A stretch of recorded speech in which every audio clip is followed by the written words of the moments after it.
7, we'll open a Zoom meeting for the planning board with a quorum being present. First item of business is, I know we did September 17th, October 1st meeting minutes. I'll make a motion to approve. Second. We have a second from, you gotta say your name, Katie, so we know. Katie. Okay. We have a second. All those in favor? Gonna do it one at a time. John?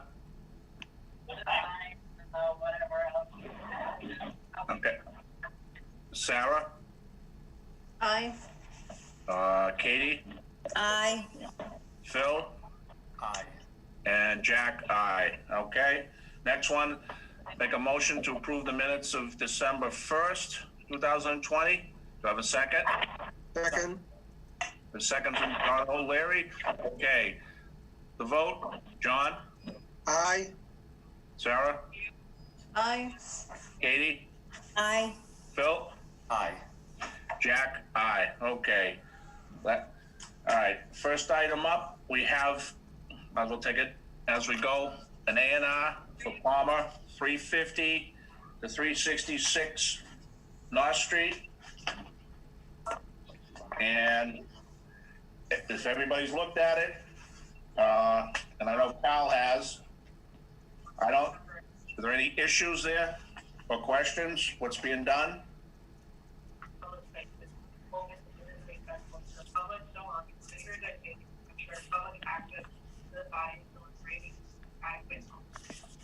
Who's talking?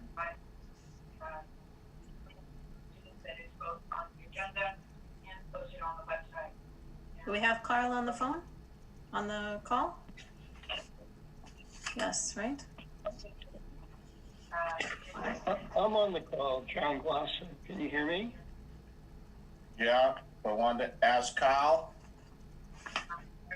Kyle Baldoff, you're on mute. Kyle is away from his desk. Beautiful. Okay. All right, what we have here is we're doing some land. Excuse me, Jack. Kyle's Zoom locked up. He's gonna exit it and come back in. Okay. Okay, just give him a few seconds. All right. John Glosser, why don't you explain while Kyle's getting back? Okay, so it's a family, the Palmers, and unfortunately I couldn't get on your Zoom meeting, so I'm on the call, but if you can see the plan, I presented a presentation plan. Yep. And Donald Palmer Sr., who unfortunately is no longer with us, but he owned 350 North Street, which is the lot shown in green, plus the big lot shown in orange, that we call Parcel A on the back. So his land was all of that property there. And Donald Palmer Jr.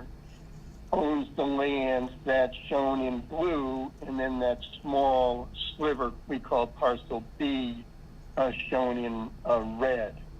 So what we would like to happen is that Donald Palmer Jr. now will own the lands shown in blue, plus the land behind him shown in orange, and then Donald Palmer Sr., or the estate of Donald Palmer Sr., will own the property shown in green and the property shown in red.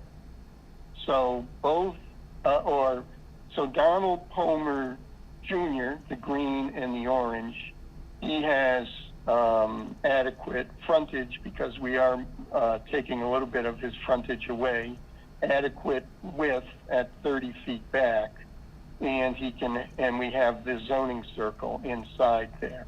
So that's a requirement there, because we're making his frontage a little bit smaller, but he still has, it's Residence B zoning, so he still has the 125 feet of frontage and more than 100 feet at the 30-foot setback, and he has the zoning circle. Donald Palmer Sr., which is the green and the red, actually his frontage gets a little bit longer, but it's still a little bit short of conforming, but because it's getting larger, it's not an issue. Both lots easily meet the 20,000 square foot requirement for lot area. Okay. So that's what's going on. Okay. Kyle? You in agreement? Yes, I didn't hear the statement, Mr. Chair, but I'm back on. Sorry, I had issues with my computer. No, Mr. Gloss has basically said that this meets all the A&R requirements. Do you agree? I agree. Okay. All right, anybody have any questions on the board? Okay, there being none, I'll make a motion to endorse an A&R plan, 350 and 366 North Street. Do I have a second? Second, Second, Katie? Katie. Okay. All those in favor? John? Aye. Sarah? Aye. Kate? Aye. And Phil? Aye. And Jack? Aye. Okay, it is a vote, 5-0. Thank you. Thank you, Mr. Chairman and members of the board. Okay, John, you never look better. All right. You're right about that. Excuse me, Jack. Yeah. I will come in tomorrow to do that letter for Donald Palmer because they're going to transfer the property tomorrow, but I don't know how to handle the plan to be endorsed because you can't endorse it on Zoom. So I'm not sure how you want me to proceed with that. Do they need the plan for tomorrow? I think they do, Mr. Chairman. So, if Okay. there's some way we can. Yeah, well, signature. all right. Matter of fact, it's a good point right now, and since this COVID stuff, you can almost make up the rules, but you gotta be a little smart about it. But I would make a motion that we allow our secretary to sign our names and initial it on any of the plans so that we can't go in, so that's what we can do, as long as everybody agrees. So I put that in the form of a motion. Second. Okay, we have a second. Any discussion? Mr. Okay, Chairman, yeah, are you proposing this kind of in general? So like a full set of plans that have gone through the planning board, you want to do the same? yeah, unless you want to come in yourself, Sarah, to do it. I mean, it's, we're gonna have this, I think we got one other one maybe tonight that we have to sign, so. Well, there's one thing for an A&R, another thing for a full set of plans. Okay, well, we'll make it the specific motion then, because it's only one sheet. Right.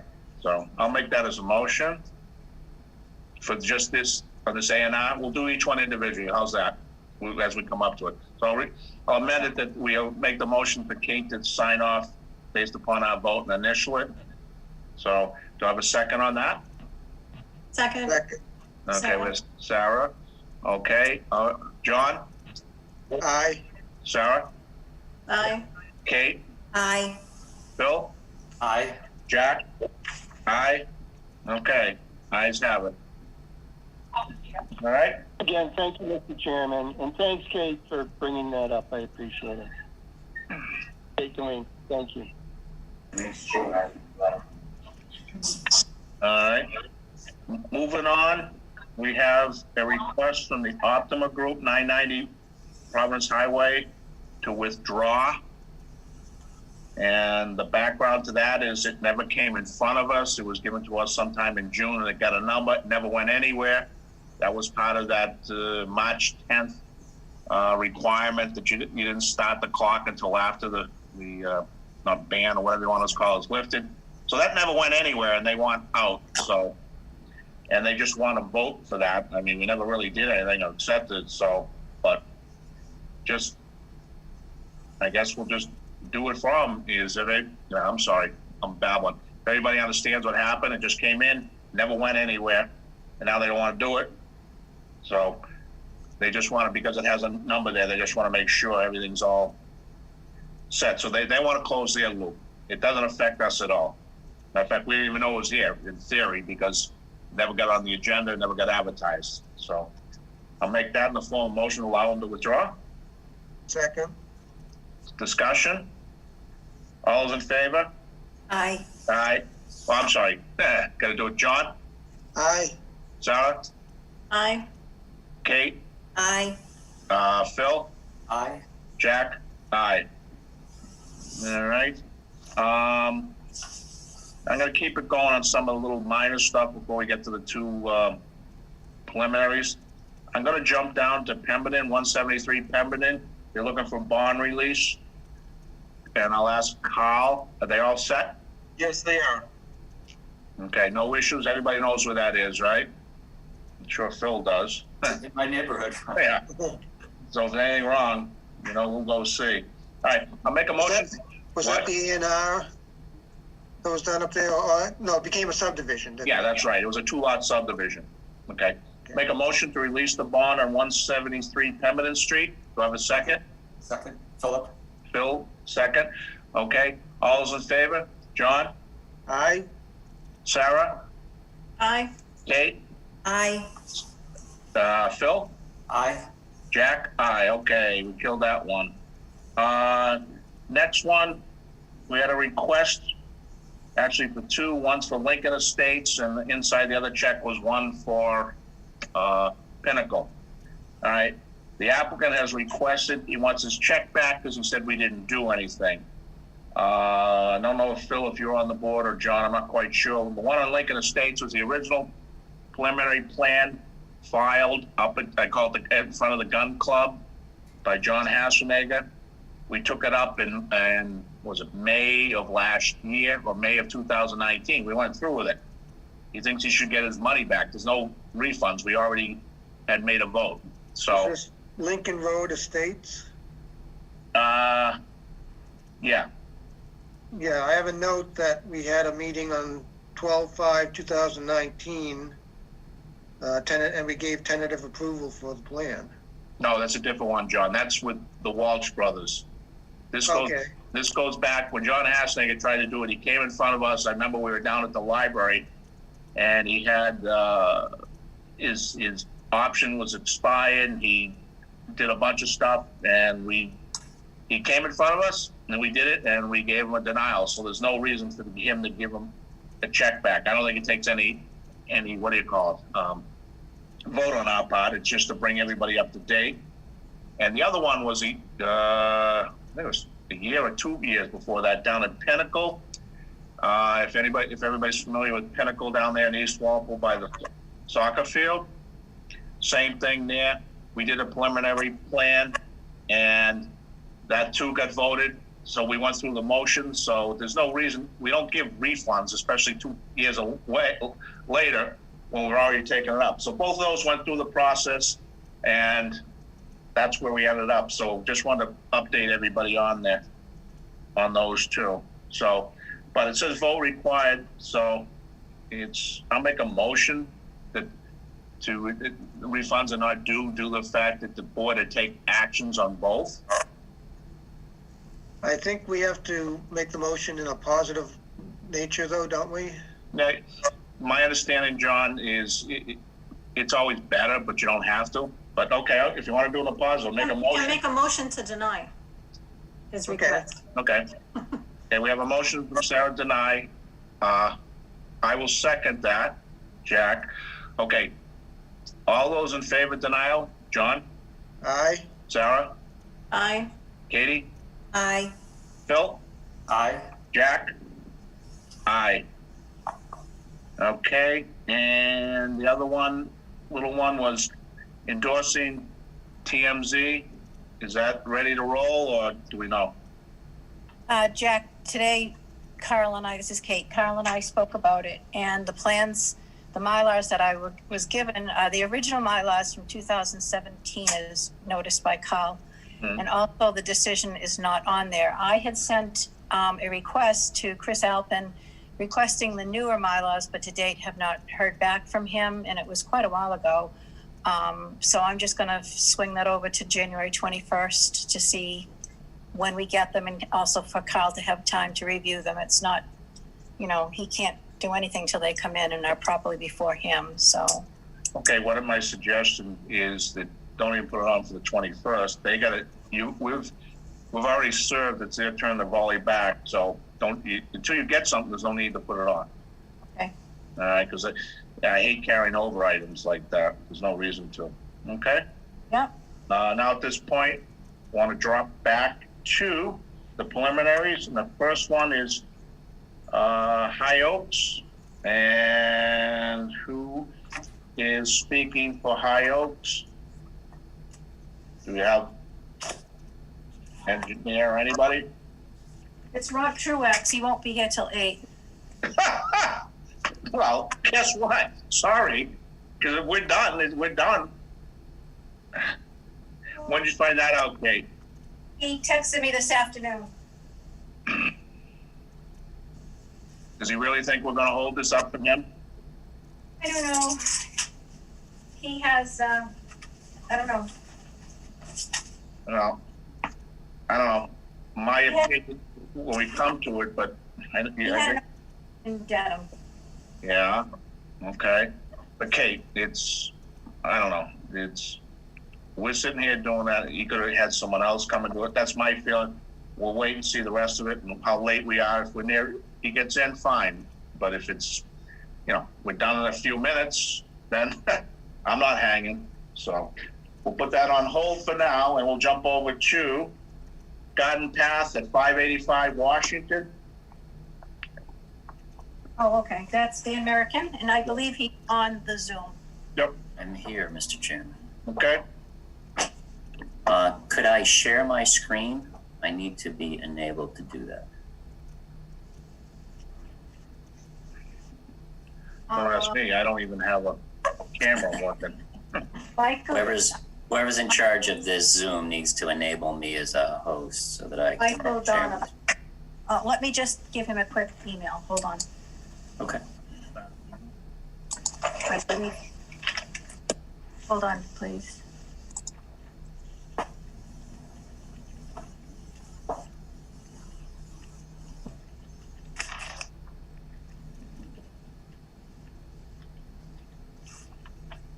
I just sent it.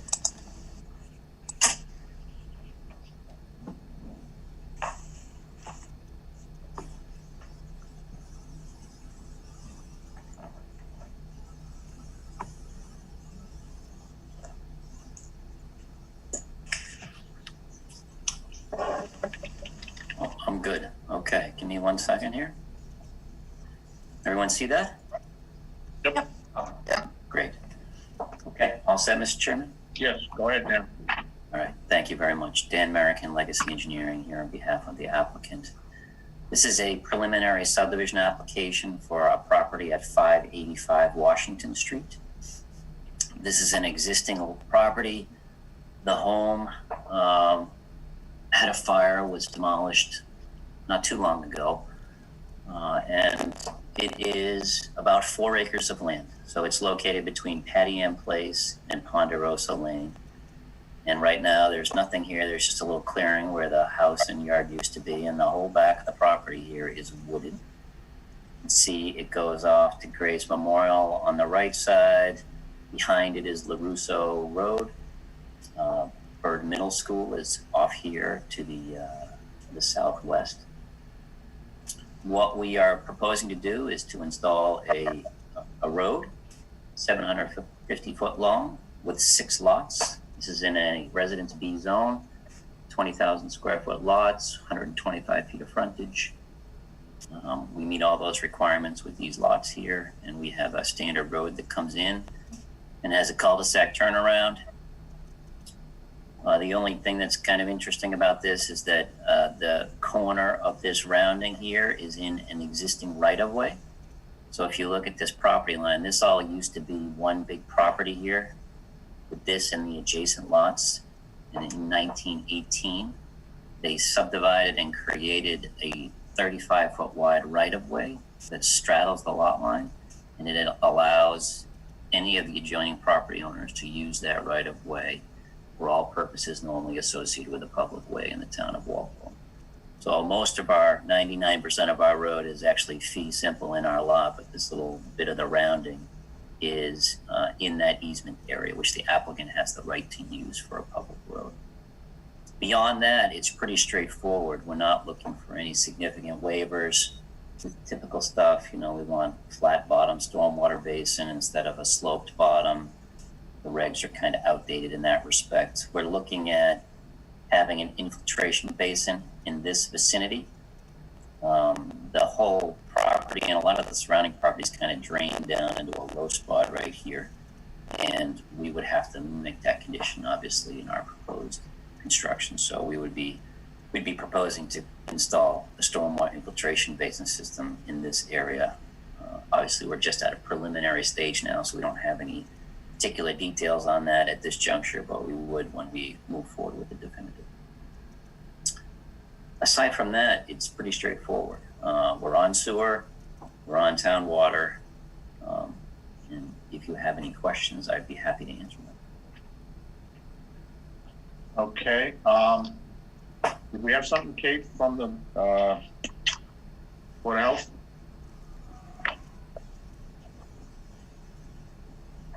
Oops, did I mute myself? Kate? Kate Delaney? On 1 second.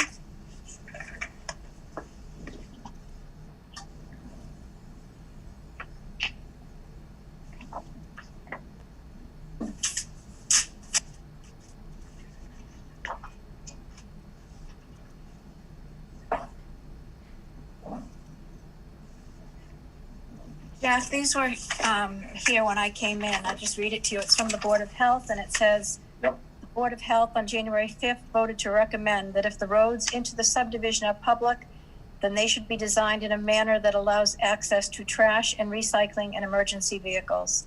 If the intent is for the roads to remain private, the residents should be made aware that trash and recycling will have to be transported to the end of the street for town collection.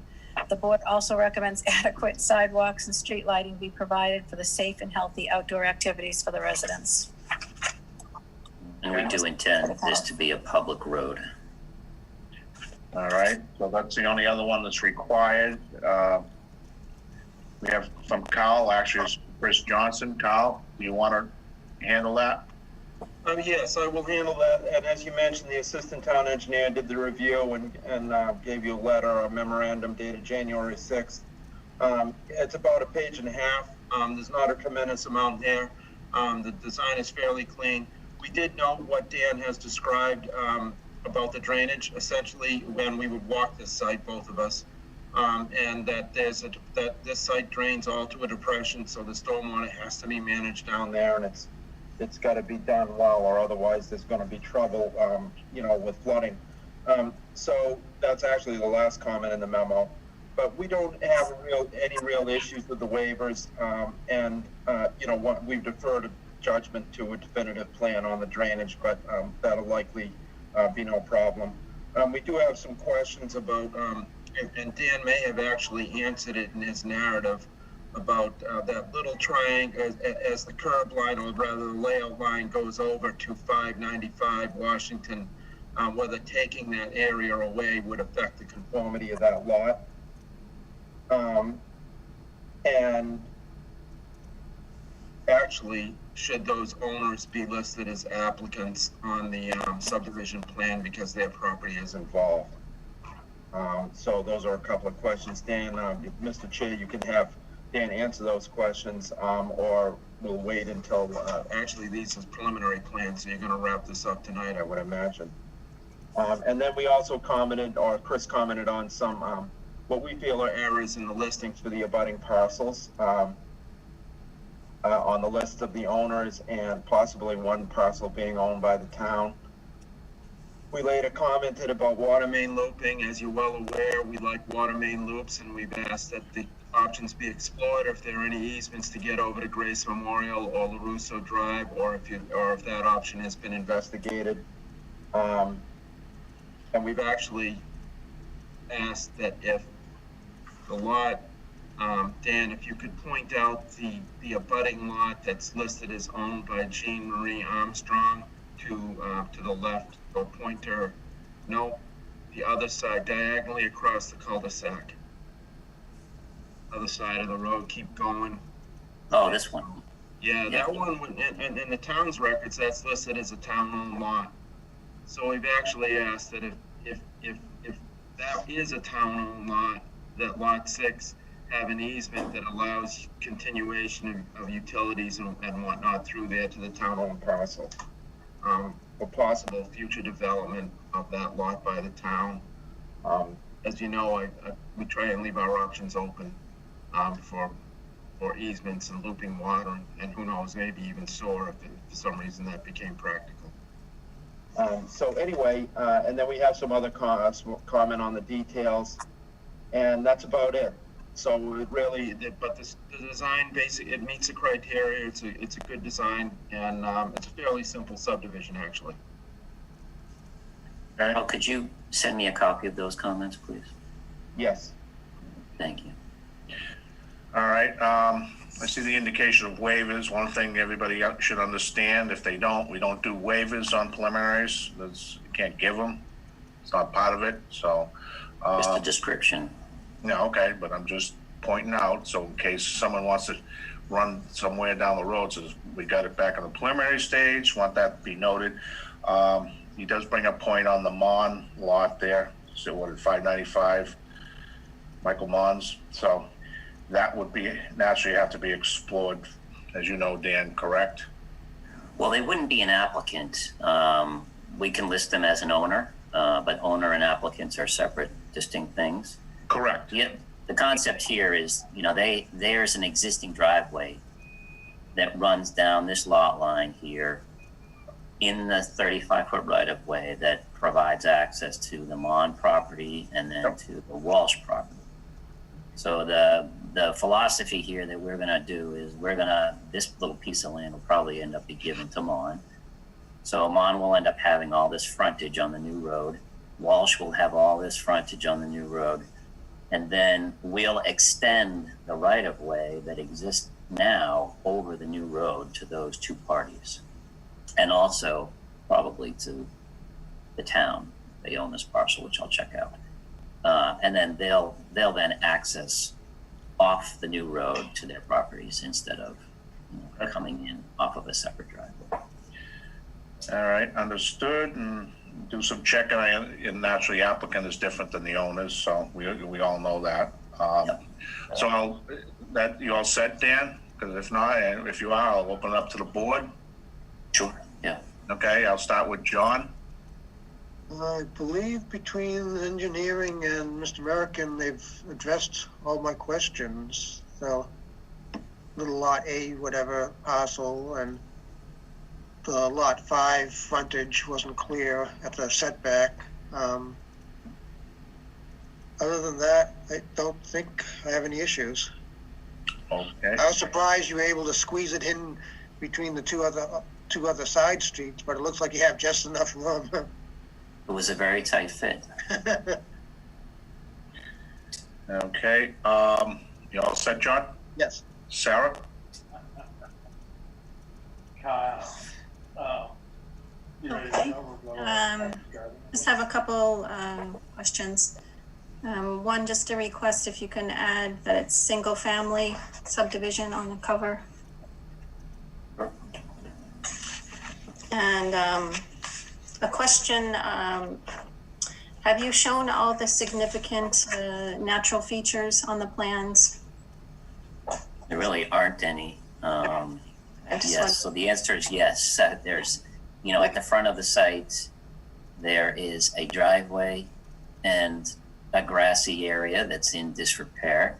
Uh-huh. And then the rear of the property is all wooded. So the owner of the property is deceased. The property is now in the estate of the deceased owner, and the estate is who's pursuing this subdivision application.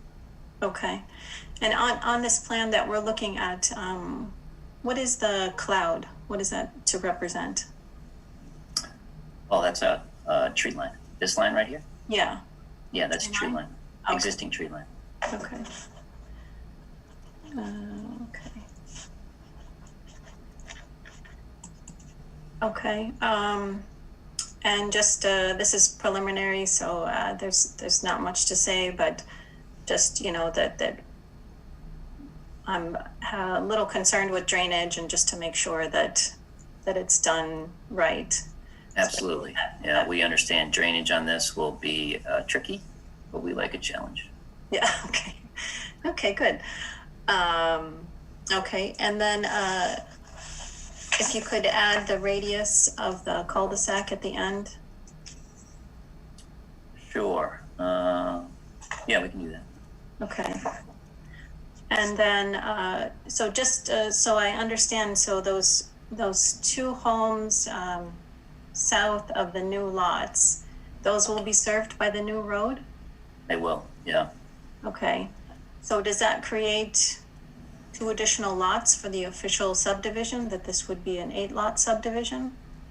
With 2 Well, they're not part of the application. Yeah. I would say that, the Mon property, because of the depth of it, probably cannot be subdivided any further, but the Walsh property, certainly down the road, could be subdivided further on the new road. But that land is not going to be part of the subdivision. That owner is not party to this. So we'll build a road, and at some point in the future, that owner would have an opportunity to do an A&R plan. Okay. Question for you, Mr. Chairman, and seems appropriate? Yeah, I mean, the guy's not part of it now. If he ever wants to come into it, that's their own choice to do it. Okay. Because we've done other subdivisions where there's existing, and we just call it, 8-lot subdivision with 1 existing. If I'm not mistaken, though, I think those were owned by the same person. Am I wrong? Way back, Yeah, it's already started. this was all in common ownership. No, I mean the ones, I'm sorry, Sarah. What I'm Probably referring- could. And that's a requirement that they have to be. You want to watch it? Or? owner? Oh, you watch it? Well, here, let me just bring this over so they can't see us. All it's there is my pictures. Okay, just wanted to check on that. And that's all I really have. Thank you. Okay. Kate? I think everything I had was answered. Dan, just clarify for me, that road, how long is it? 750 feet. And it meets the width requirement? Yeah, it's a conventional layout. It's a conventional subdivision design. Mr. LaPaulus wouldn't believe it if he saw this. He was happy with his little house at the front, and Yes, that's all. I'm sure. Yeah, those are my questions. I'm good. All right. Bill? I just really have one question. The infiltration pond in lot 2. So is that going to be like a really deep structure? In other words, it looks like it's so close to where the house is going to be. Just curious how that's going to fit together. We don't know at this juncture. Preliminary subdivision, we haven't done any drainage calculations yet. That's something that we're working on, but as Carl mentioned, we have to mimic existing conditions, and in existing conditions, everything kind of drains down. You can see this contour right here. Everything drains down here to the bottom and then infiltrates into the ground. So we have to replicate that, and the basin will be as big as it needs to be to accomplish that objective. Okay. That's all I really had. Okay. I don't have any necessary comments because it's, like I said, a preliminary. He's not asking for anything outrageous or anything we haven't seen. So with that being said, I'll make a motion to give tentative approval for Garden Path Estates and at 585 Washington Street. Do I have a second? Philip, second. Sarah? Sarah seconded. Okay. Any further discussions? Not? All those in favor? John? Aye. Sarah? Aye. Katie? Aye. Phil? Aye. Jack? Aye. Okay, thank you, Dan. You're all set on the preliminary. Thank you. Okay. Moving along here. I see a name that seemed to just come in down my lower right. Mr. Truax, you here? Rob? Yes, Mr. Chairman. I thought it was Washington Street. Okay. I'm having some technical difficulties, so I will tell you. It's the same guy. Let me see. All right, okay, Rob, okay, you're here, you made it. You gotta get a better camera, because it looks like you're all gray. Saying something in the left. Yeah, it's been a long time since I seen you. Look how much I've aged. Keep it that way. Okay, what we have in front of us is High Oaks Preliminary LLC, a preliminary plan, Delaney and Dover Drive. And Rob, you're presenting? Yeah, Mr. Chairman, but I have to. Did we already miss it? I don't know. I can't share my screen this evening. I apologize. I've had some problems with my computer tonight. I'm on a substitute computer and I can't get the file up on it. Well, I can try. That's what it is, having problems. Let me But see it's if not I the can- right one. It's not the right one. How about that one? It's just you. Can you see that? I can see you. How do I share my screen? Don't we have to get you to be a host? No, I think I can share it. Oh, you know how to Zoom bomb these? There we Okay, go. you started, something's happening. There you go. Sorry for the, sorry for my lack of knowledge on this thing. But, this is actually the, old preliminary. I'm sorry, I pulled up the wrong one. So I'm gonna stop sharing for a minute. Because, It did look different. Rob, be careful what you share. I know, Jack. Yeah, how did I get that before?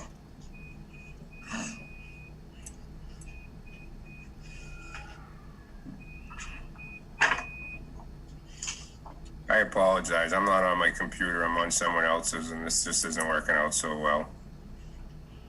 So I'm going to leave up there what I have because I just can't get to the other. Okay. And I'm just going to share that.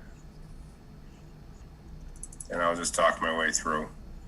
So this is a preliminary plan off Delaney Drive, Dover Drive, and High Street up in the area of Sunny Rock. Unfortunately, the plan I'm showing you right now doesn't represent what we just filed to you folks. The new plan shows everything that you see on this plan with the exception of the extension of Sunny Rock Drive. We took that off. That's no longer part of the project. That's just a parcel down there by itself. We're not extending Sunny Rock. If you may recall, those of you that were involved in this project, the first time we submitted it, that extension required a waiver for the length of a dead-end street. And knowing how favorable the board is for waivers for lengths of dead-end streets, we took that off the preliminary.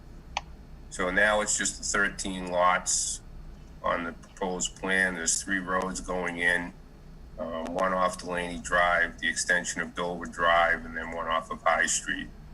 The 3 roads are, the one off of Delaney is about 720 feet in length from Delaney Drive. The Dover one is about 330 feet extended into the site, and about another 150 to get to the intersection of Delaney, which gives it a total length of about 480 feet.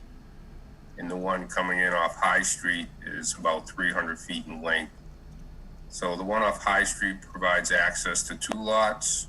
The one off Dover Drive provides access to 4. And the one off Delaney would provide access to, looks like 7 lots. This is a preliminary. We have not gone into the drainage calculations or anything at that level. We're not seeking any waivers at this time. We don't anticipate any waivers going forward. So I think with that, I'll just open it up to questions from the board. Okay, Kate? Yep. Delaney, do we have something from the Board of Health? Yes, I will read it. Okay. The Board of Health on January 5th voted to reiterate their position that the houses should be located in a manner that maximizes their distance from the wetlands on each lot. They also reiterated their stance that they are not in favor of construction within the wetland buffer zone.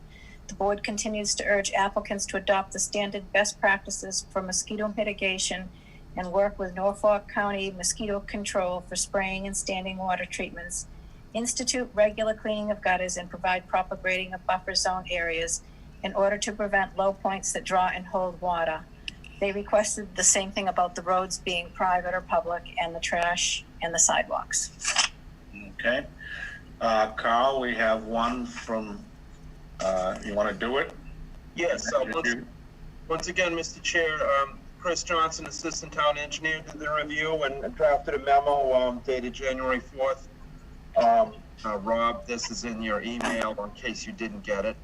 And he's noted that we provided comments on the previous preliminary plan in November 2019.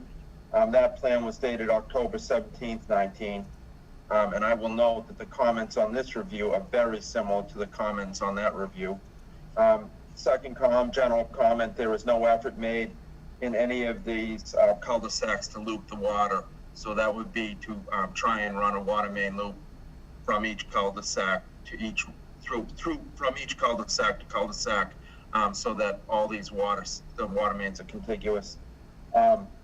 He notes the current driveway for house number 35 Delaney cuts across lot 7.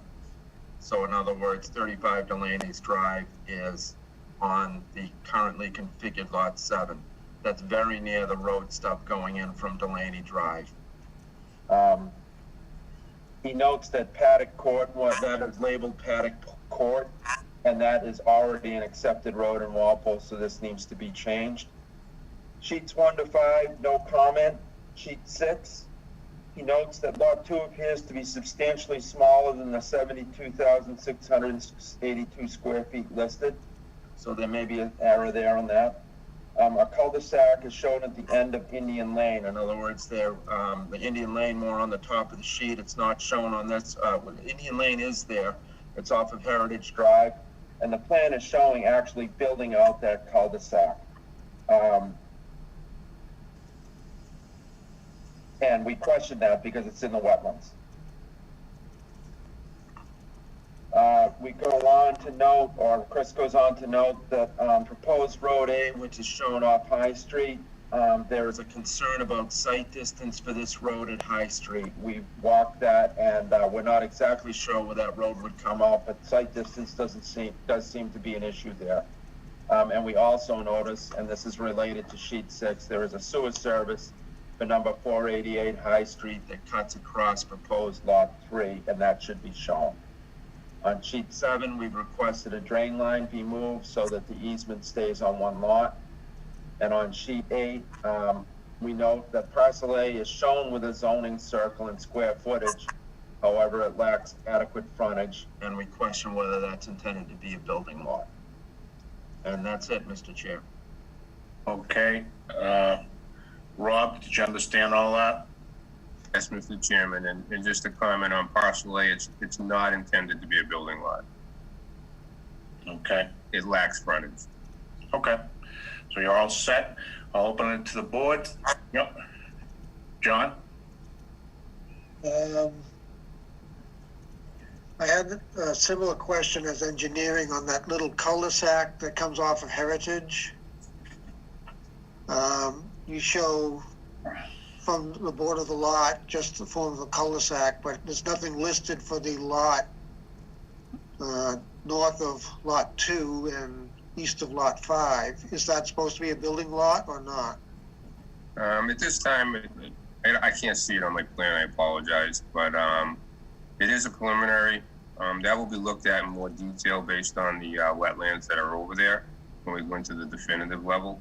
So that may or may not even come to fruition. So I will tell you that much. I know I've looked at it with the client since this plan's been submitted. We walked out there, so that may or may not be coming to fruition. Let's see.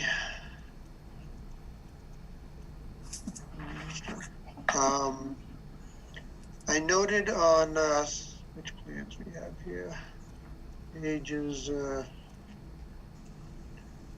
my page numbers?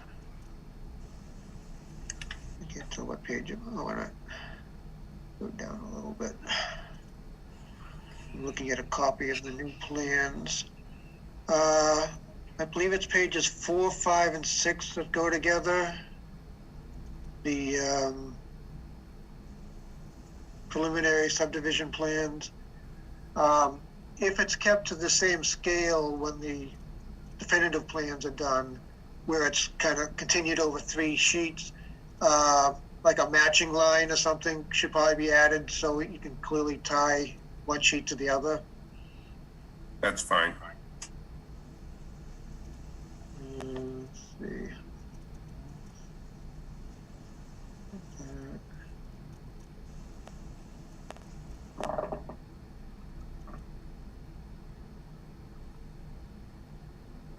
Again, it's too soon to really tell about drainage, so I don't think I have any other comments at this time. All right. You all set? Sarah?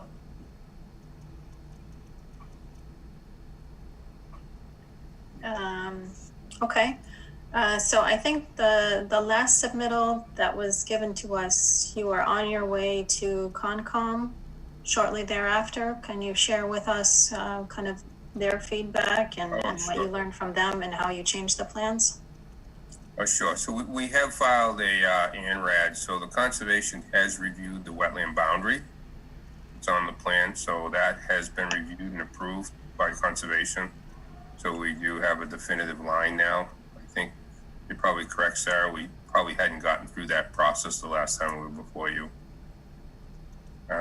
There may have been some changes here and there. I don't recall. The wetland scientist was out there with them. It was Ecotech. So we did maybe move flags here and there, but the line you see on your plans is the line that they've approved, not the one that I'm showing you on the screen. Okay. Okay. And so I think you've addressed it, but just to confirm, so what you call parcel A and the lot kind of between Heritage and lots 2 and 9, those are, as of this thinking, not buildable lots or not included in this plan? Correct. Parcel A is not buildable.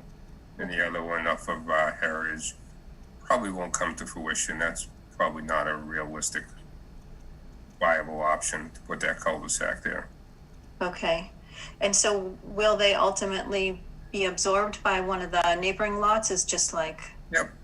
Parcel A may not get absorbed by one of the neighboring lots, but the ones up by Heritage would. Okay. Okay. We may use parcel A for some drainage though, because it's really downhill from the site. Okay. Isn't that already quite a wet lot? Well, all the dark green is upland. Okay. Yeah, there's quite a bit of upland on it actually. Okay. Okay. And this, I mentioned this last time, but just to make sure when you have the definitive that you have the appropriate number of, upland, percentage of upland within each lot. And Correct. that, all the lots drain on site. We would. Okay. And then just to kind of note something that engineering had mentioned, the size of the lots. I guess I would just like to confirm lots for the size for lots 2, 9, and 10, just to make sure that those are accurately represented. Unfortunately, I can't see what's on the plan you're looking at. Yeah. I can't tell what it is. Okay. But, obviously at the definitive level, this is a preliminary. This is really more so for discussion purposes, shake out any problems you might see. Yeah. But all lots will have to conform with the upland requirement as well as the area requirement. The circle will have to be on there, the lot width, et cetera. All that will have to be there. So that'll all be laid. Each lot will have an upland, calculation on it, a total lot area. They're all conformed to zoning or they won't be there. Okay. And do you have an idea, like, the lots, how many of them are going to be within the wetlands buffers and 5 feet, 100 feet? I could probably count them now. I mean, I see on the road coming in off Delaney, what we call paddock, I would see at least 4. That would probably be the lots, and the houses would have to be filed for separate conservation.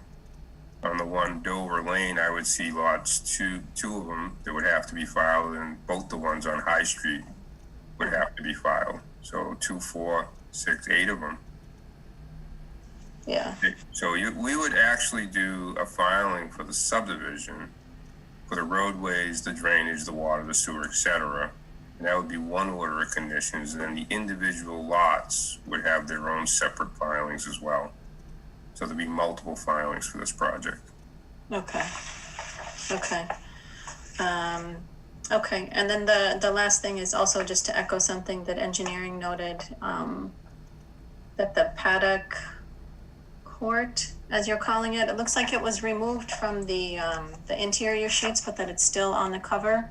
Yeah, that road name just popped up on a plan that we had from the old plans from Delaney Drive, and we just carried it forward. But we'll provide a new road name for that. We'll come up with something new. Obviously, Dover Drive will just be an extension, and then the High Street one will have to have a separate name also. Okay. So yeah, in general, this is a very challenging site. So best of luck to you. They're all challenging, Sarah. So make it fun, right? Okay, that's it. Thank you. Okay, Katie?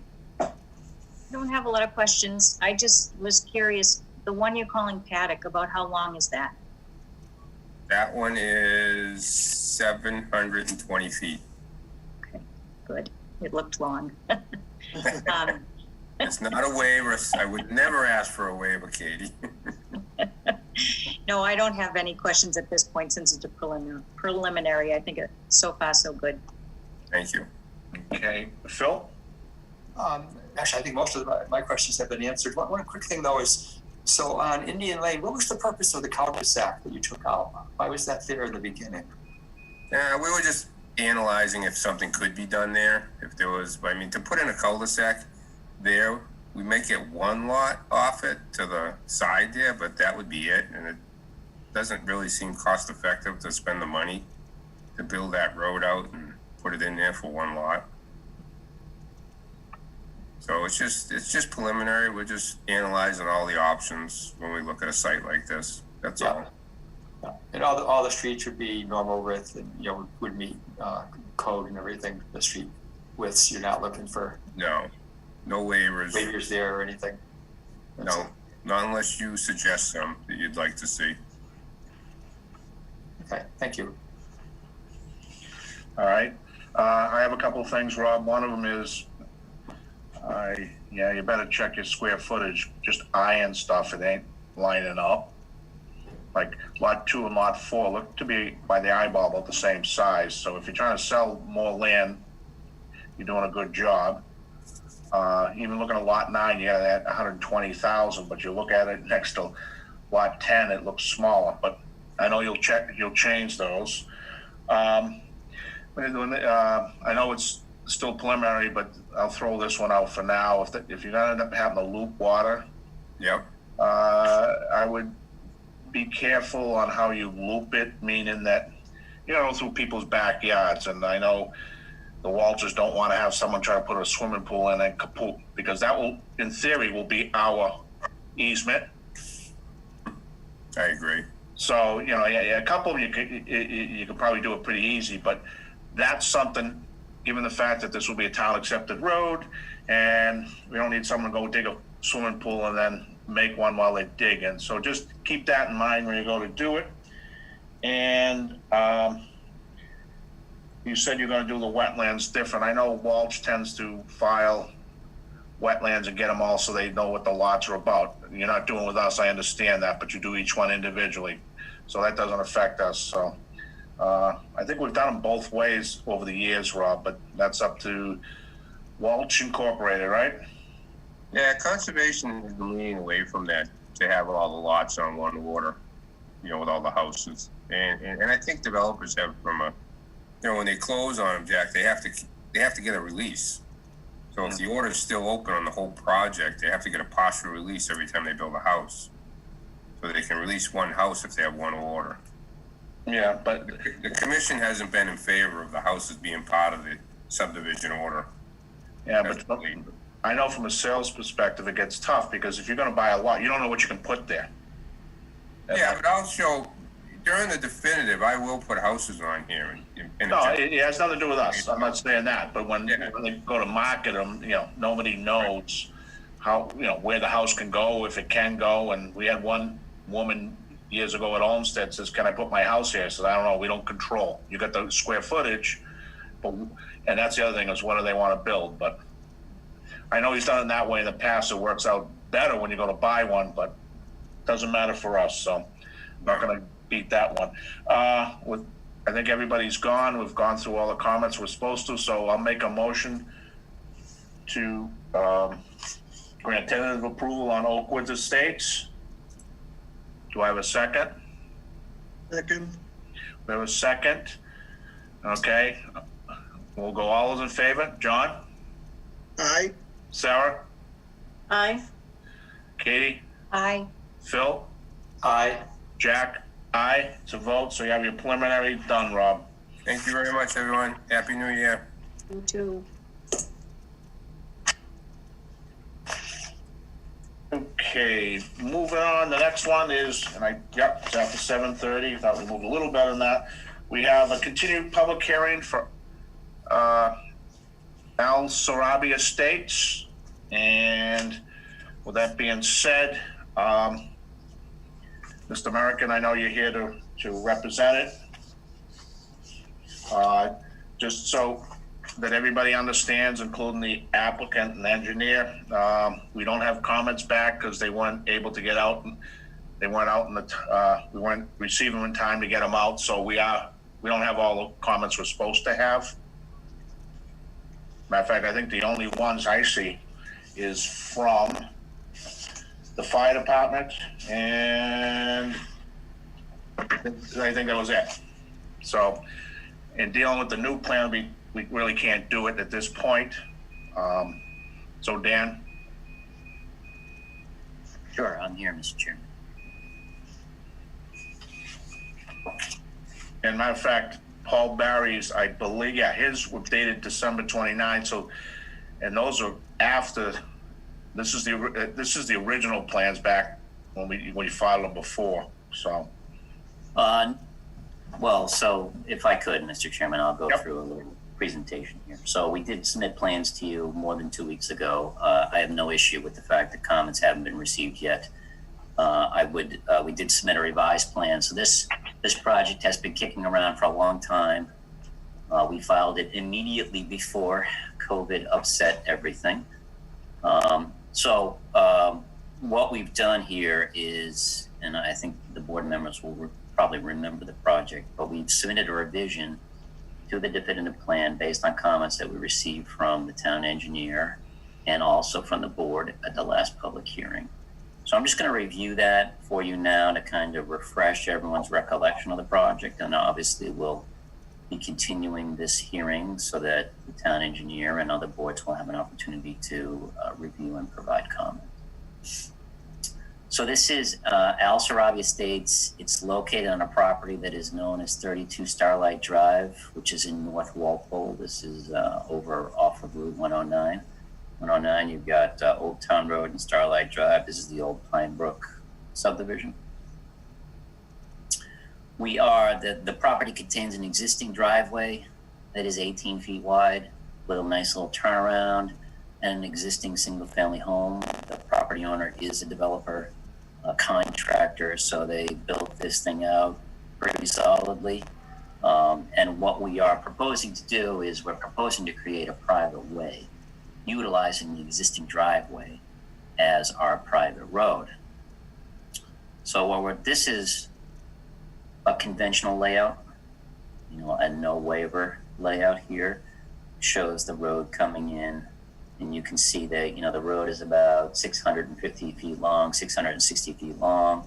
We create a lot for the existing home on lot 2, and then we create 3 more lots, lot 1, lot 3, and lot 4. So there'd be a net increase of 3 lots, 1 for the existing and 3 new lots, so for a total of 4 lots. This is the waiver plan where we, as I mentioned, we're looking to do this as a private way. The difference here is not tremendous. The road length is very similar. The curves are different. And the purpose of this waiver plan is to follow the existing driveway as closely as possible. And that was the nature of one of the changes that we made in this last round of revisions, based on the comments from the town engineer, was to make the layout for the waiver plan follow the road, the existing driveway more closely, so that the existing driveway is centered as close as can reasonably be done on the new layout. And that's what we've done here with this. So we've created a layout here. The width of the layout meets your requirements. The length of the layout meets your requirements. Really, the only difference is that the inside curves here are slightly smaller than the regulations provide for, but certainly safe and maneuverable. We had proposed an island in the cul-de-sac. If you look at the existing condition of the site, there's an island there today. It's kind of an aesthetic feature. I did meet with Paul Barry, virtually of course, and he indicated to us that he would prefer that island not be there. So I think we're going to end up eliminating that. The other thing that Paul mentioned that we talked about, and I think you have a new comment letter from him just in the last week or so, is that he wants this existing 18-foot driveway widened to 20 feet. That's not reflected on the plans presently. That is consistent with the current, fire standards. So we are going to be submitting a revision to you that'll widen this existing driveway by 2 feet. And so the applicant and I talked about this today. What we'll be doing is proposing that we would mill the existing driveway, and there's a good 4 inches of pavement on this existing driveway. It's in way better condition than Starlight Drive. We'd propose that we would mill this and then widen it the 2 feet, and then basically re-top coat the whole thing. And then as you look at the end of this here, this last little bit is shown in beige here is kind of new road construction. There's existing driveway there, but the cul-de-sac is, the existing turnaround area is kind of back here, and we have to lengthen it and extend it a little further into the site. We have 3 stormwater management basins proposed. These 2 here on the north side of the property are unchanged from the prior design. The town engineer did request, through comments that were sent to the Conservation Commission, a series of changes to the stormwater management system report. We've made all those changes. We've submitted a revised report. This basin changed a little bit. The big change was that we did a couple more test pits, and we shifted this basin towards the south a little bit. But it's not substantially different than what we had proposed originally. We also incorporated, there were some comments from March from the board. There were questions about light poles. So we looked, there's an existing utility pole right here that has a street light on it, right at the entrance of the development. So we're proposing now to add a light pole in the middle of the road, and then one at the end of the road. One of the other changes that we are going to make, but is not reflected on this plan, based on our discussion with the deputy fire chief, is he asked us to relocate. We have an existing hydrant in close proximity on Starlight Drive, and then we proposed 2 more, one near the middle of the road, one near the end. He asked us to just slightly change the location of those fire hydrants. So we'll be doing that in a subsequent plan revision. One of the things that Sarah asked for in the original hearing was that the existing entrance, that roundings, more gradual roundings be provided. So we have added that to the plans, that kind of a typical vertical granite rounding. It's already vertical granite, but we would reconstruct those to provide a wider rounding entrance at the proposed entrance of the waiver plan private way. I know that you have received, I think since our initial hearing, you've received supplemental response comments from the Board of Health. I know that they're also meeting again to discuss this revised set of plans next week, I believe. So I think we'll get some more comments from them. And as I mentioned, I talked to Paul Barry, the deputy fire chief, and I'm going to be submitting him when I change these plans to address the few comments that you received from him just recently. I'll send those along to Paul as well so that he can take a look at those. And as soon as we get comments from the town engineer on these revised plans, we'll tackle those as well. So with that, again, this is just kind of a refresher of what we talked about almost 10 months ago now. So just kind of get this back on your plate, and then we can kind of mush forward with the permitting process. Okay, thank you. For anybody in the audience tonight who didn't understand exactly what happened, is we got 14 days to review the plans, and we didn't get them all back. Whether we got them in time, I'm not going to debate that, but you definitely need, and Dan knows, you need something from the Board of Health and an updated one from the not only town engineer, but an updated one from our fire. So that's where we stand now. So like Dan said, he gave an overview of and catching us up. All right. And before I open up to the public, I'll go to each member to ask them if they have any questions, comments on what we just seen or heard, and anything else. John? I noticed on one of the plans that there's a lot of listings for rock outcroppings. Yes. In the development process, is that going to require some blasting or anything to put in the driveways and clear spots for buildings? Nothing on the road construction is expected to involve ledge excavation, including the stormwater basins here. So the only thing that might involve ledge work is the construction of not lot 1, no ledge in the vicinity of the proposed home on lot 1. Lots 3 and 4, there may be some ledge removal there, but I don't expect it to be significant. That whole area up there has some very pronounced rock outcropping, and we've designed everything to kind of try to fit inside areas that don't have an extensive amount of rock. Yeah, you're having to draw some crazy lot lines. Well, that's part of that. Yeah. That's part of what I just described there. Yeah. On the existing conditions, there's listed a brick oven, a chicken coop, and a garage. Are they being taken down? They're not. So this is the existing brick oven.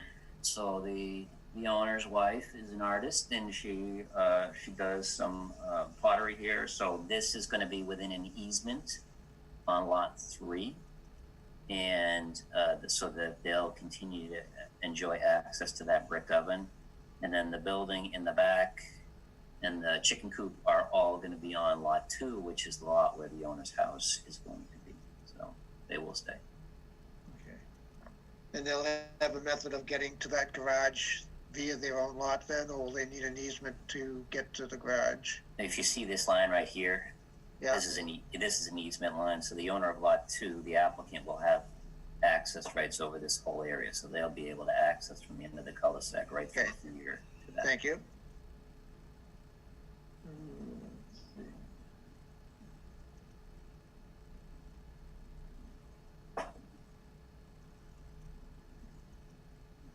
Do you know how long the existing house has been there, by any chance?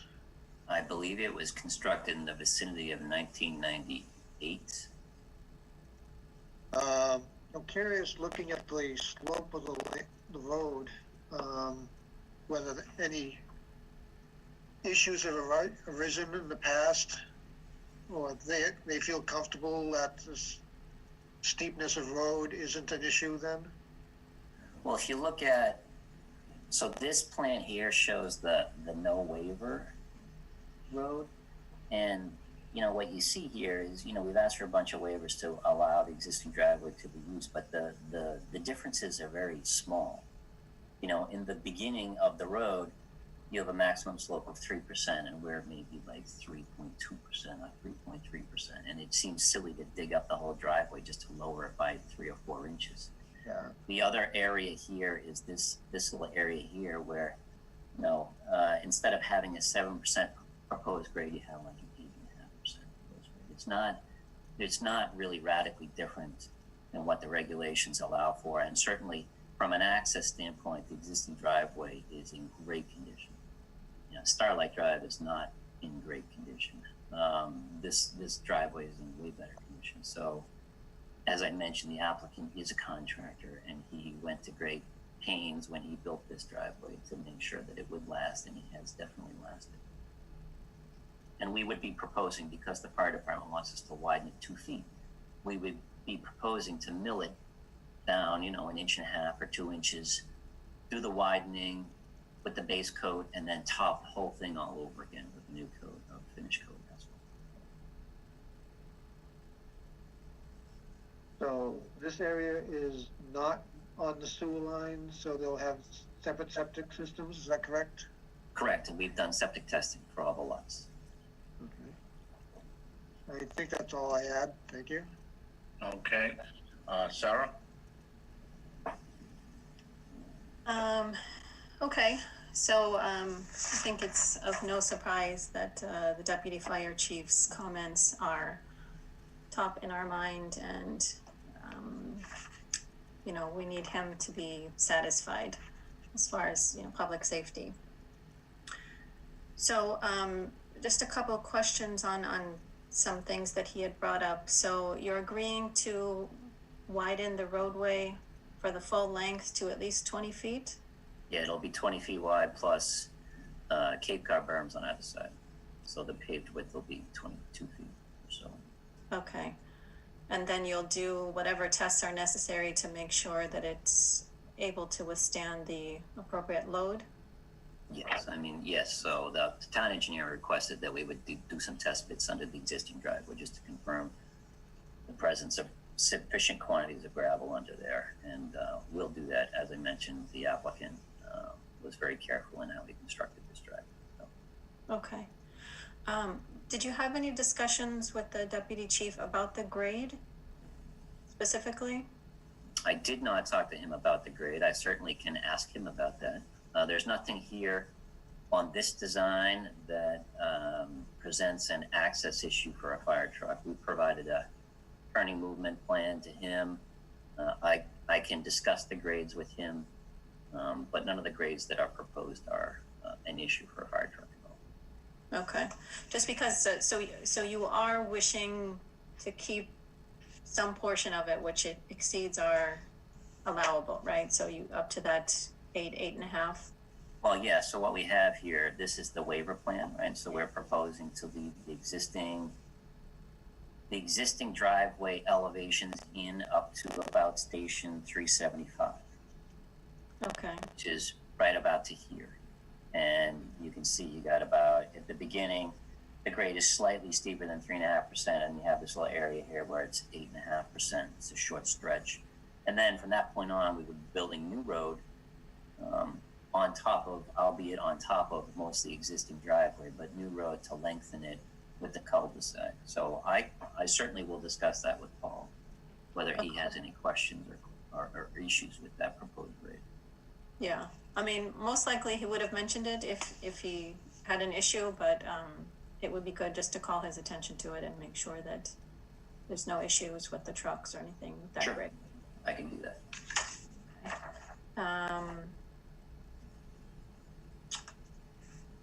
Can you add the cul-de-sac radius to the plan? It's on there. So you're looking at it right here. So it's a 52-foot radius, 104-foot. Oh, it's there. Okay. Yeah, it's on the plan and profile sheet. Okay. I'm seeing something different. Okay. And then also just, we need Board of Health to be signed off. Yeah, Board of Health already issued a letter on this indicating their approval of the project. They had a list of comments that are very consistent with their prior comments about mosquitoes and things of that nature. But you do have a letter in your file from the Board of Health indicating their approval of this, of the plan that was originally submitted. They are going to take up this revised plan next week. Yeah. Okay, yeah, so that's all I have at this time. Thank you. Okay, Kate? Yeah, I don't have a lot. The fire department, comments were huge, like Sarah said. And I would like to wait for the rest of the comments to come in so that we can review them. But I did, and if you said this, Dan, I apologize, but if you could just clarify for me. So you had said that Sarah had asked for the rounding at the end of the road. And that was also one of Paul's comments, was he worded it different. He said the mouth appears to need opening up. Is that the same thing? So we'll look at that.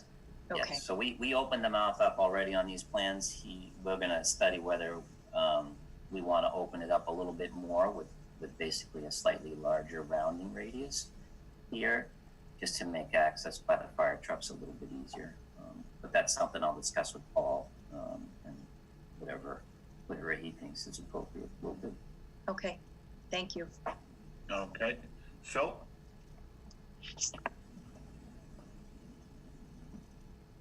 You got on mute, Phil. I have a couple questions. Most of my questions have been answered. Just a couple of things though. One is, so there'll be a homeowners association that'll be doing the maintenance, caring for the road? Is that? That is correct. So this would be a private way. We're proposing it to be a private way, and there'll be a homeowners association that would maintain the road itself. And you know, some of the concerns between the safety is, you know, like has been mentioned, minimizing, and I know you said you were going to do that, minimizing how much stone needs to be, ledge needs to be removed. You know, it sounds like you are trying to build within the natural landscape, but we certainly promote that. And then are the utilities going to be above, the electrical wires, are they going to be above ground or underground on the road? Underground. Underground, okay, good, yeah. And there's no concern of site, the site distance at the entrance then, it looks like, I can't.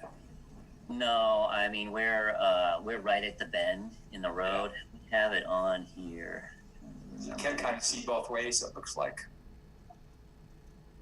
We have site distance here on this locus sheet, so you could see like to the west, you can see all the way to Old Town Road. It's a dead straightaway, and to the north, you can see about 250 feet to the first curve. And it's a pretty, it's not a heavily traveled road, Starlight Drive.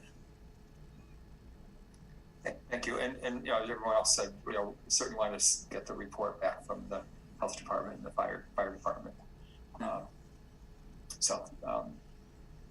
Thank you. Okay. Since this was just an overview, I'll wait. Most of my questions will get answered naturally during review by the town engineer and an updated one by Paul Barry. So with that being said, I'll open it up to the public. If Dan, if you could take the screen down so I could recognize anybody who wants to speak. Sure, there you go. Does any member of the public have any questions or comments?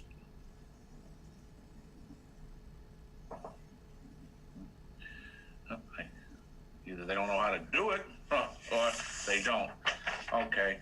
Well, with nobody out there asking for comments, a couple things I'd like to clarify for everybody, because it's all new to us, is what we're doing now is we're mimicking the zoning board. Is anything that comes in, our Secretary Kate Delaney will be putting it up on the website, and you'll be able to access from your house naturally, so you wouldn't have to come in.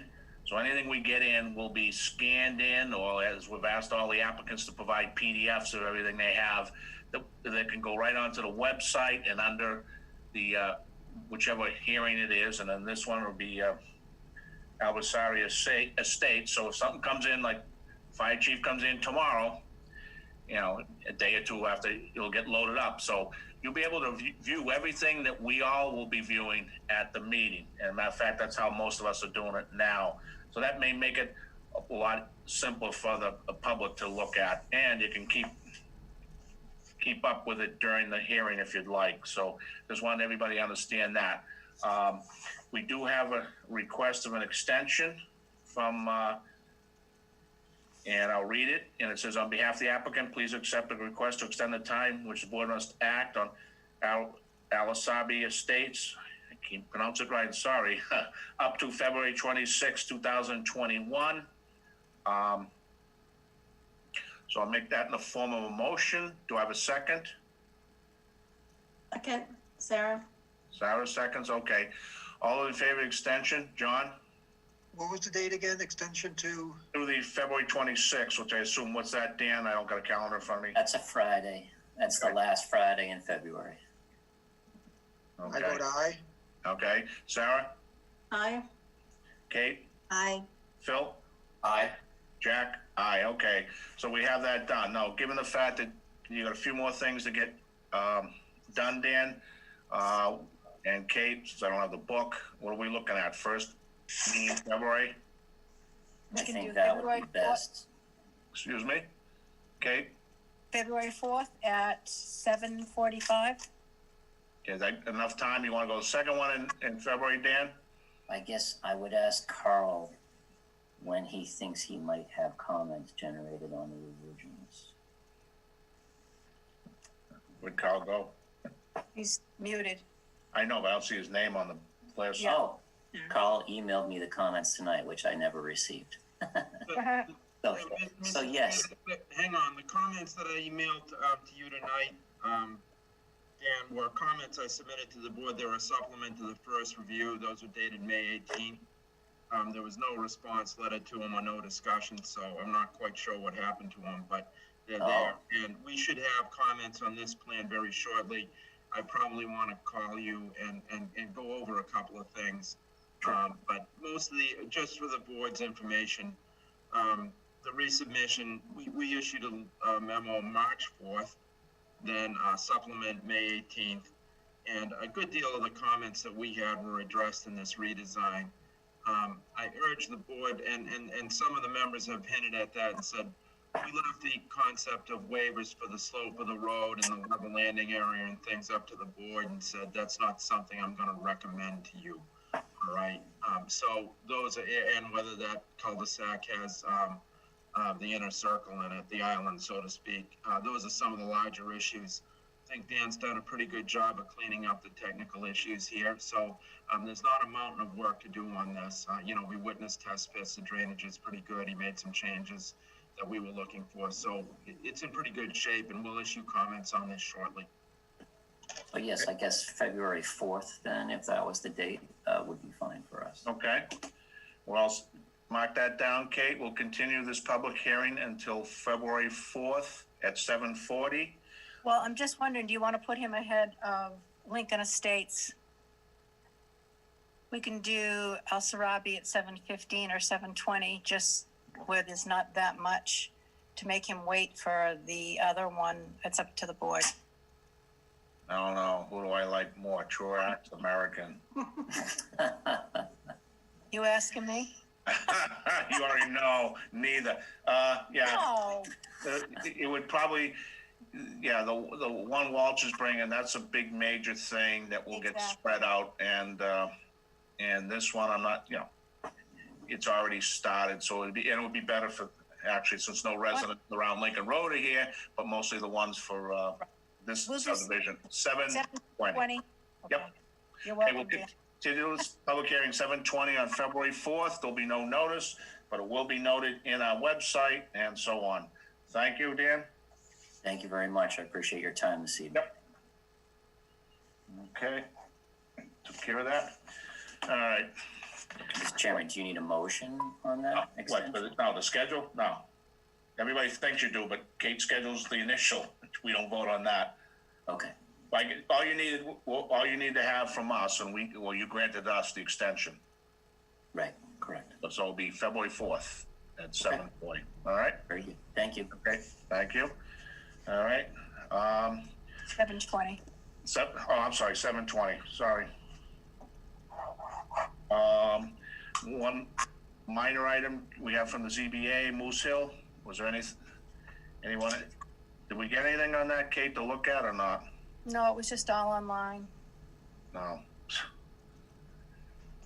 So that's how we gotta look at it? Okay, well, I didn't look at it online, I was looking at my paperwork. Does anybody have a chance to look at it, or?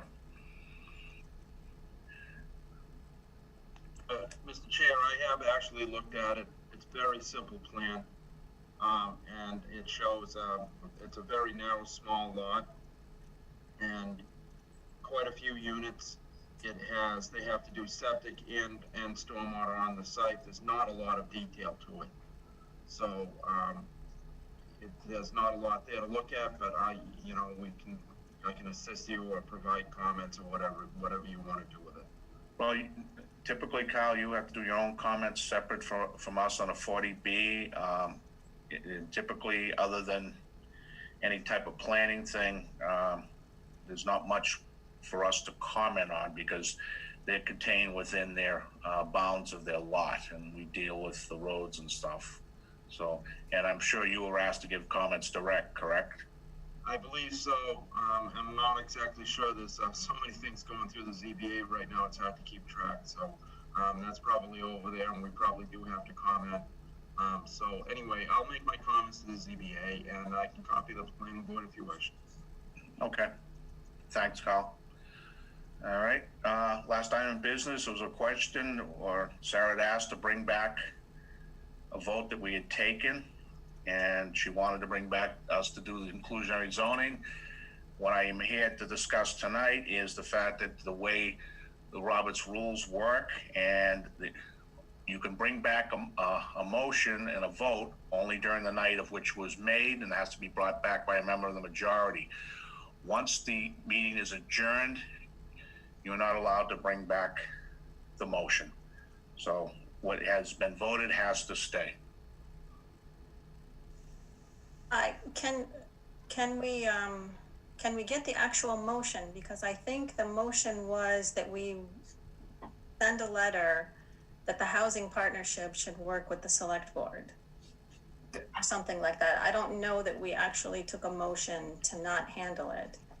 And my request is just, can we be a part of moving forward? Can we be a part of crafting a better IZB in the future? And Jack, you may have missed my request. I also had a motion I wanted to bring up tonight.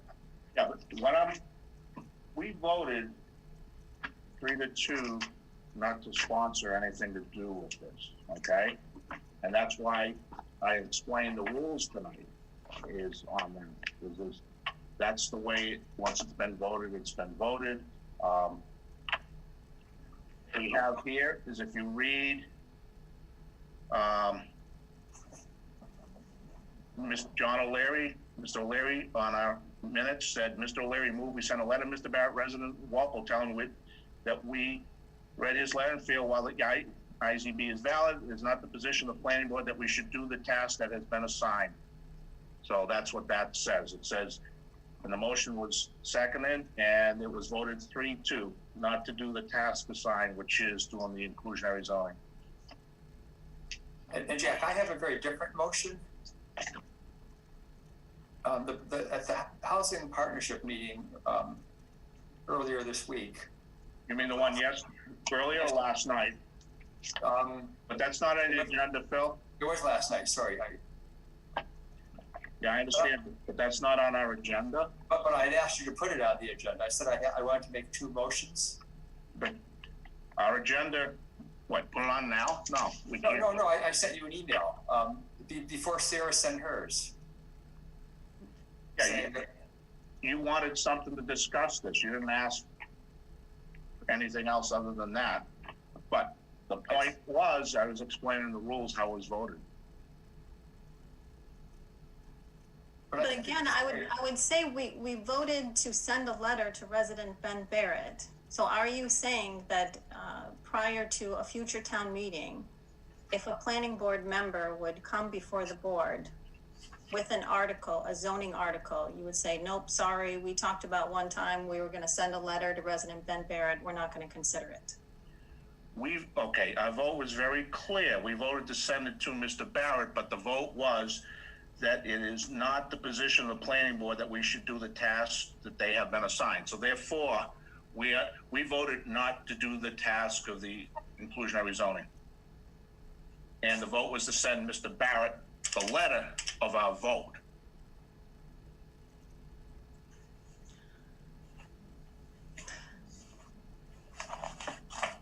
However, so are you saying that at a future planning board meeting, if I or another member brought a zoning article before the board to ask for sponsorship, this discussion we had about a residence letter is going to stop us from considering that?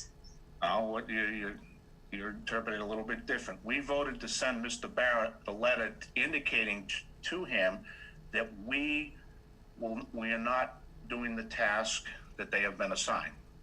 We voted to send the letter of our vote saying we're not going to do the task of bringing the inclusionary forward, that it wasn't our job, and that was the vote.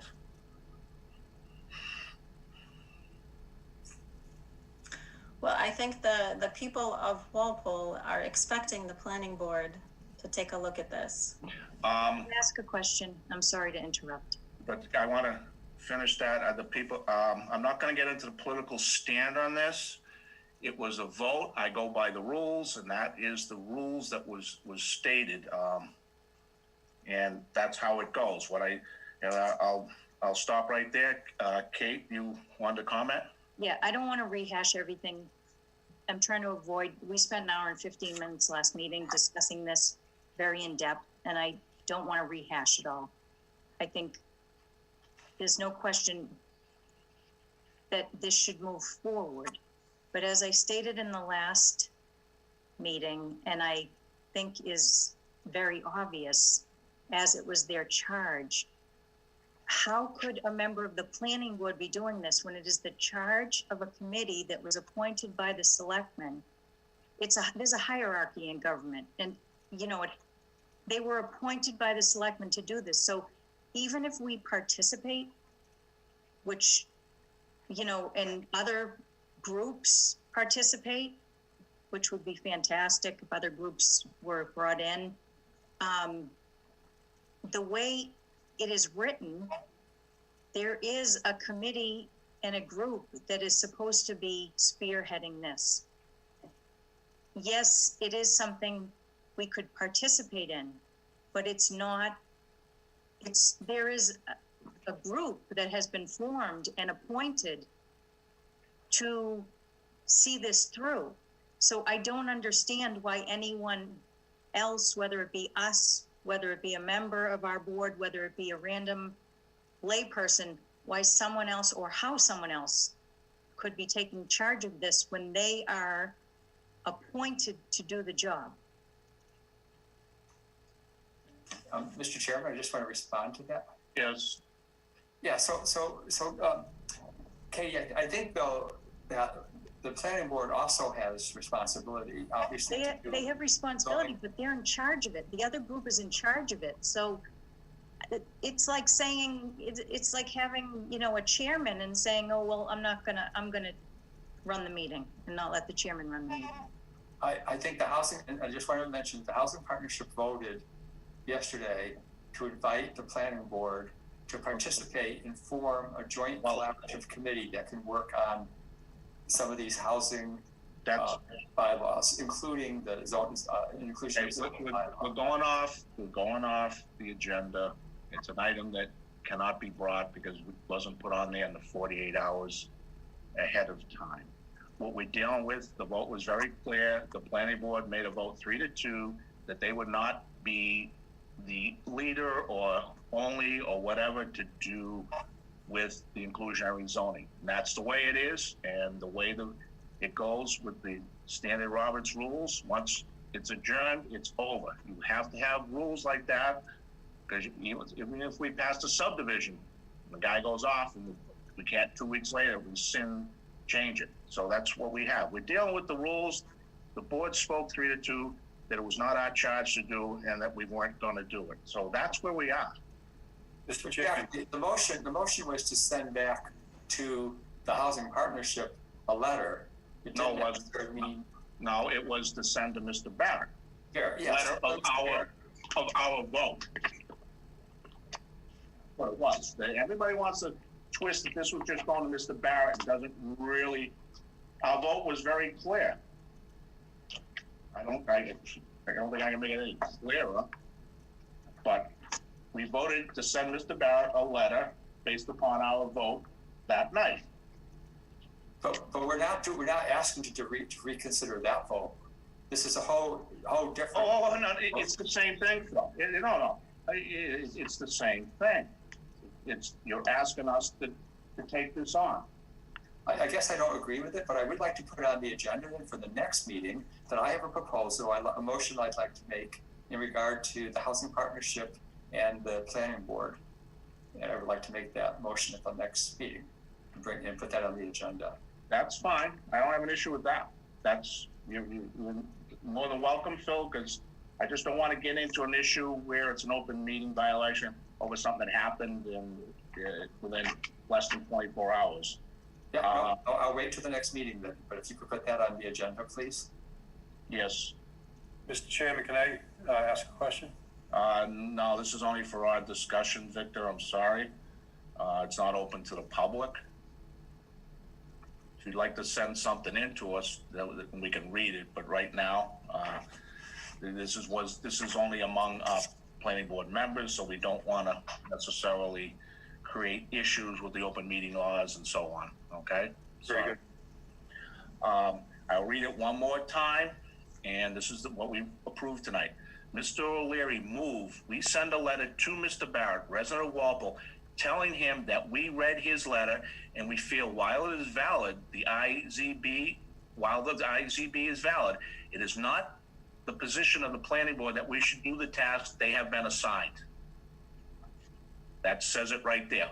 The motion was made not to do the task at hand and that we would send a letter to him. So that's how it ended up. And Phil, yours will be on the next meeting, okay? Yeah. Excuse me, Phil, I'm not sure how you want me wording this on the agenda. Could you just repeat that again, please, Phil? Yes, I would like to have a discussion on answering the invitation from the Housing Partnership to collaborate with them on working on zoning bylaw changes, in particular the inclusionary zoning bylaw going forward. And I can send it to you if you'd like, Kate. Okay, all right. No, even though I don't have anything from them asking or telling us, you're discussing something I haven't received yet. Okay, we're going on. Phil's asking us just a discussion, so we don't want to get too far into it because I don't want to screw anything up for anybody. Okay. Yep, thank you. All right. Any other questions, comments? Our next meeting is when, Kate? January 21st. What do we have up on that? So far, we have 1363 Main Street, Saeed Halaby, the old Leo's, Leo front. Is that the only thing? So far, yes. Okay. All right. With that being said, I'll make a motion to adjourn. Do I have a second? Second. A second. John? Hey. Sarah? Aye. Kate? Aye. Phil? Aye. Jack? Aye. It's a vote. Meeting adjourned. Thank you and see you in 2 weeks.